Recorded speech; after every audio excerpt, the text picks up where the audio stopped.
I don't believe in coincidences, so if you found this video, it is probably for a reason. Now, let's take a brief second to consider what a coincidence is. It is just when two things that feel like they're unrelated coincide.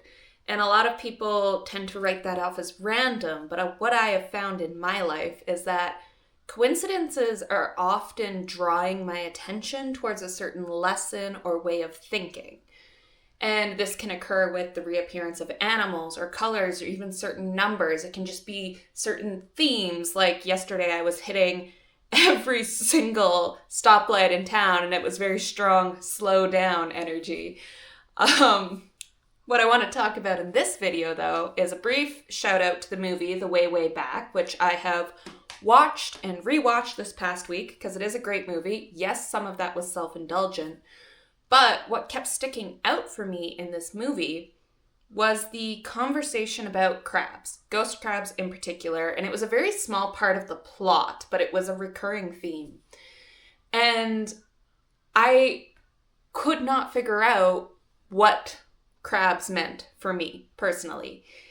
And I started to look into it. For me, I look at the broader cultural symbology and then I start to dig into, okay, but what's resonating with me? That's how I interpret coincidences or synchronicities even. And rather than focusing on the hard shell, gooey inside part of crabs that a lot of people point out, what was sticking out to me is that crabs are creatures of both the land, the beach, and the ocean.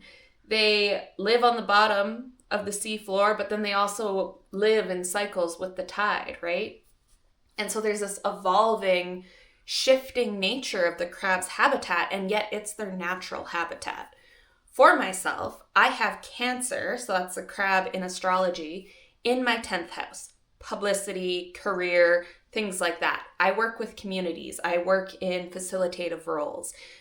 And to have this Cancer energy, this crab energy in that role, I realized what I was being shown in this video, in this theme, in this synchronicity and coincidence, how I actually have a natural aptitude to evolve and shift and adapt based on the changes and cycles that occur in my career. Because it is, especially as a business owner, something that is always changing and always evolving. That's how I deal with coincidences. If you've got one you want to talk about, leave it in the comments below. I'd be happy to throw my 2 cents in. My name is Danielle. Follow if you want to see more Vibrant Systems content, and let's make your story a vibrant one.